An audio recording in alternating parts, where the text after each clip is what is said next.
verdiene mein Geld als Sportler. Ich bin irgendwo auch ein Einzelunternehmen. Ich bin ein Einzelunternehmen. Und wenn ich nicht trainieren kann, wenn ich nicht an den Wettkämpfen teilnehmen im Sommer, sofern es stattfindet, dann kommt auch bei mir kein Geld rein. Also von dem her bin ich angewiesen auf gewisse Voraussetzungen.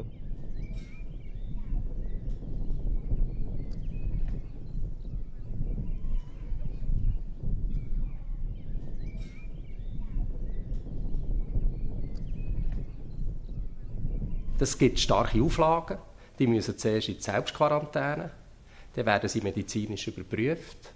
Das gilt nicht nur für die Sportler selber, sondern auch für ihr Staff, also für ihre Trainer und für Weitere, die oben die betreuen.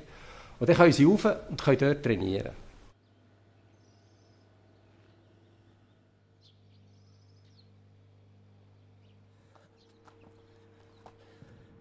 Trainieren an den Geräten ist kaum möglich. Ich kann mich körperlich fit halten, das heisst Krafttraining kann ich machen, ich kann Ausdauertraining machen, Beweglichkeit, aber das ist dann schon etwas Ende. Ja.